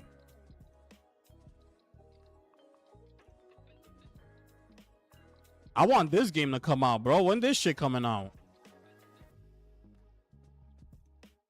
I already saw 2 leaks. Yeah, I'm not trying to see none of that shit, bro. I'm not trying to see it. I'm not trying to hear it. Nada. You know what I mean? Apparently, there's a whole list for the Xbox showcase. This is why leaks should be banned. Yo, you just gotta be you gotta be careful what you're looking at. That's all. That's all.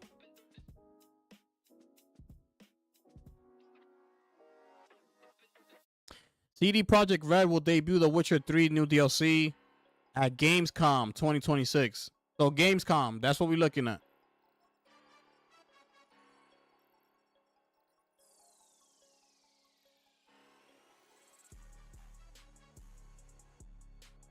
Yeah, that new Call of Duty sound is looking good, bro. Like they've reworked the mechanics of the gameplay. You see them talking a lot about Counter-Strike. So it looks like they got a lot of inspiration from that game. So and people like Ruben say that Counter-Strike is the best game. So it looks like it's gonna be some shit. DMZ extraction mode returns with dynamic weather. That game is gonna be fire, bro. DMZ was one of their best modes in the game, and then they took it off, I think.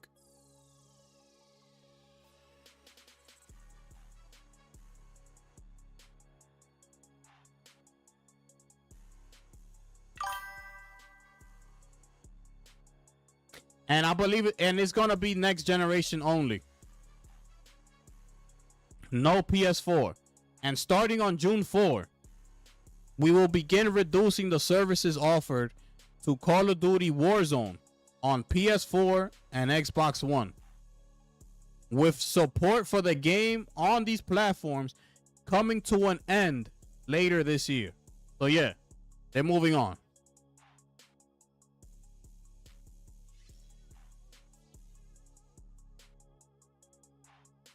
Oh, they also got images for the DMZ.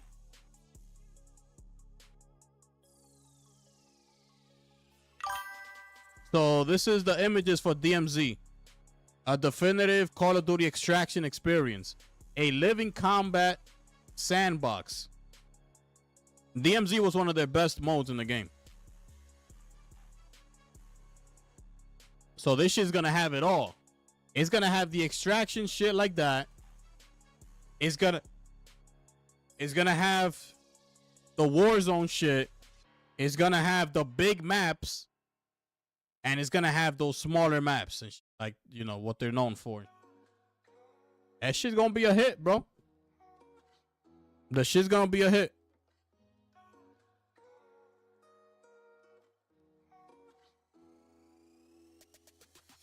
Yeah. Yup, Molly. Where's Judas? Judas ain't coming out for at least another 2 years. 2 or 3 years.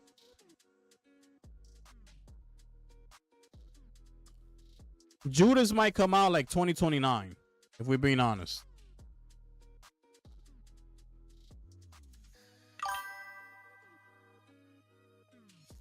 The Witcher 3 has sold 65 million copies.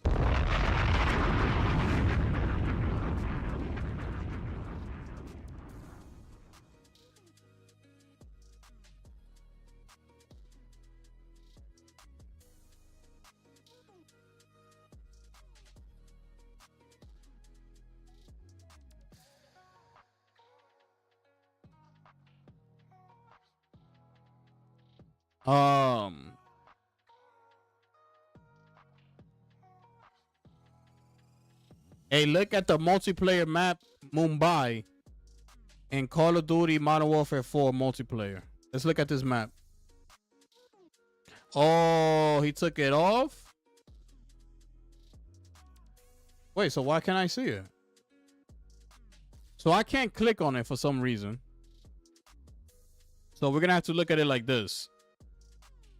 Wait, you see, like when I click it, oh, here it goes. Okay. So this is one of the multiplayer maps. Mumbai is called.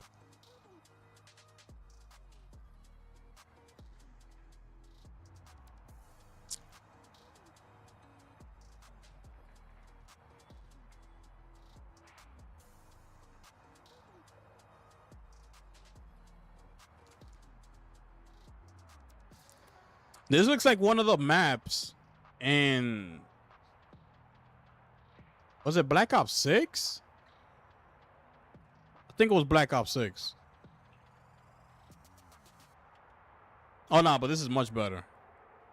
But it looks like a combination of like two maps that I could remember off the top of my head.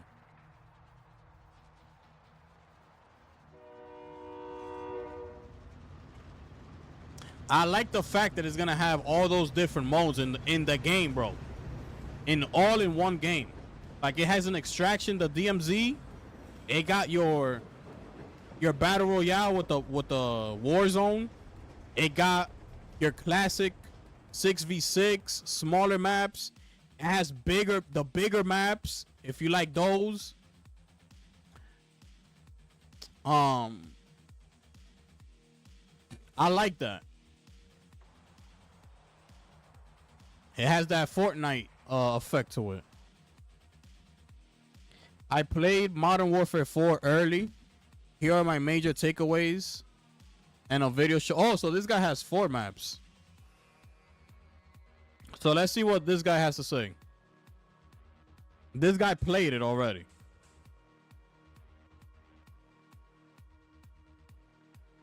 Okay, so there, y'all can see it there, right? I played Modern Warfare 4 here. Okay. New campaign sounds like a really fresh approach. South Korea is being invaded by North Korea and its allies. You play as an American soldier embedded with South Korean soldiers. Guns are fundamentally changing with a new weapons-first technology called Ballistic Authority. Bloom is removed completely. I don't know what that means. Wherever the barrel reticle is aiming, that's the trajectory of the bullet. Among other big changes to visual feedback, visibility, more realistic weapon handling, etc. There's 12 6v6 maps on day 1, with a few other maps for larger game modes, plus a new dynamic map for gunfight modes that changes layouts in between rounds. I like that. That sounds great. You know, this sounds great. Okay? This sounds great. Let's keep going. Omni movement is gone. But mantling, sliding, and overall movement is faster and more responsive. You can go into a slide straight from a mantle. You can hang on ledges, shimmy on ledges, and peek over with your gun. Okay? I like that. So that's 3 good stuff. The 3 good things right there. When you max out a gun, you unlock its apex attachments. This completely changes how the gun works or adds a secondary fire. For example, explosive shells. Hold up. Explosive shells for a shotgun or throwing knives attached to the frame of a rifle, etc. Really cool addition. I like that. Okay. Another plus. DMZ is back. Okay. But this time, it's a major focus and not a beta. Described as a living sandbox set in a massive conflict zone. Players can negotiate, team up, and betray, similar to Arc Raiders. My goodness. This shit sound fire. This shit sound fire. Overall, I think the success of Modern Warfare 4 lives or dies with the new DMZ mode. I'm telling you, bro. DMZ was one of their best modes, and they took it off. If this mode is well received, it could bring old players back and introduce non-Call of Duty players to the game, and has the potential to get Call of Duty in a much better place. I agree, man. We got to drop a bomb for this. All sounds good right now. So now he has 4 maps that he's going to show us. And I just wanted to kind of give you my unscripted quick thoughts on my experience. And in the background, we're going to be playing the B-roll of 4 different brand new maps that have never been in Call of Duty before. Oh, so he speaks on it. The titles of each map will pop up on the screen so you know what you're looking at. But gonna- yeah, they were making some pretty Oh, yeah, fundamental bring it. changes to how Call of Duty plays, in the sense of how guns work and even how movement works. Now, the first thing that I want to talk about with I got you, guns Molly. is that they're eliminating bloom completely. There's no more guesswork because there is no more bloom, whether Yeah. you're hip firing or ADS. Bloom is gone. The way it works is that wherever that barrel is pointing or wherever your reticle is aiming, the bullet will go on that trajectory. Now, there's going to be bullet drop if you know it's a long distance shot or something, but essentially where that reticle is aiming, that's the trajectory of the bullet. So I think that's going to help a lot with like accusations of cheating and hacking and people being confused when they're killed, or if they miss their shots and thinking maybe the game isn't registering their hits. No, it's just bloom, and they've eliminated bloom. They've also added Apex attachments, which once you max out a gun, you will unlock its Apex attachment. And for shotguns, that might be explosive shells for a specific shotgun. For a certain rifle, it might have a little clip-on attachment that adds 3 throwing knives to the frame of the rifle that you can just launch out real quickly. Every single weapon has its own unique Apex attachment that, again, you unlock when you max out that weapon. And they fundamentally change how that weapon works. So I think that's a really cool mechanic. Movement is different too. They've completely removed Omni movement. Thank God. I was not a fan of that. I don't think a lot of people were a fan of that. It just made it so much more sweaty. So Omni movement's gone, and instead, they've just streamlined everything. You know, movement in general is a little faster when you're doing things like mantling, sliding, climbing, jumping. It's all a lot more responsive. You can now mantle and then go straight into a slide. You can hang off certain objects, and you can peek over. So you're not just instantly mantling. You can actually hang and peek with your weapon. You can even shimmy across objects while hanging, which I think is a cool, you know, small but could be a meaningful change, especially if you're looking to get up high, get some verticality, get some distance from the enemy, and get some sneaky little angles. How's it They're sounding? definitely focusing a lot on visual feedback when it comes to firing your weapon, so they're not blinding you. If you're using iron sights, you're not going to be blinded by all the fire and the spark stuff shooting out of the barrel. They're working on that big time. The way the weapons handle is being improved. They basically want to make a more authentic experience, and they're calling this, it's their weapons first technology that they're calling ballistic authority. So overall, weapons should just feel way, way better. They also obviously are going to have a campaign, and that campaign takes place in primarily South Korea, but you'll be going all over. You'll be going to New York and India and a few other locations. But the backdrop for the campaign is that essentially South Korea has been invaded by North Korea and its allies, and that has completely destabilized the world, essentially. So they did promise that this will be unlike anything we've seen in Call of Duty before. What that means, I don't know. We'll have to wait and see. And then we have DMZ too, man. So DMZ is coming back.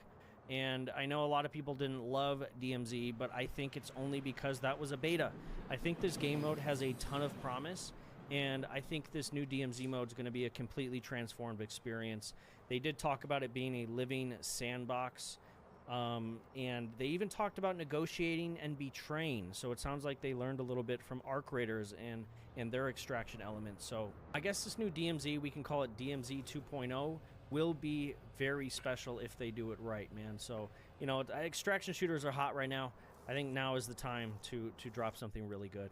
We do know that there's 12 6v6 maps at launch, as well as some additional larger maps for Overwatch. You know, the larger game modes. And then there's a dynamic map for gunfight game modes that will change between rounds. I did play this one, and this one basically had the entire room screaming where we were all playing.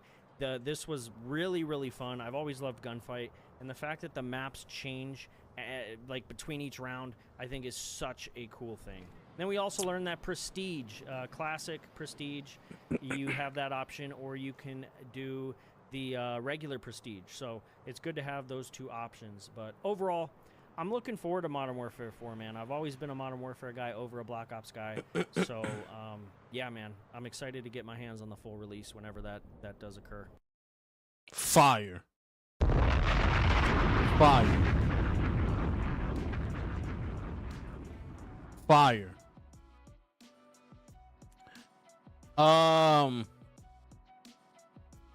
But yeah. What's up, guys? I got to play Modern Warfare 4 My bad. But yeah, man, that's gonna do it. Yo, Chris, what's good? Yo, Molly, I seen that. How long you been live? 2 hours, bro. We're about to finish. We're about to wrap up. I'm gonna take a little break, and then we coming back at 3 because we're gonna watch the Insider Game Showcase. So pull up at 3. We're gonna watch it, and we're gonna see what's up. How long is this gameplay footage? A minute? Okay. Let's watch this real quick.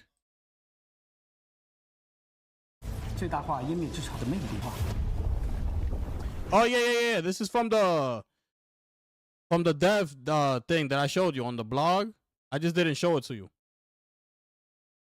But yeah. It's just like an improved what you call it? A version of what they already showed us. Fighting that big boss. But yeah, man, I'm out of here. Pull up at 3. And we're gonna watch the showcase, alright? So I'ma holla at you. Your boy the Gifter one. I'm gone.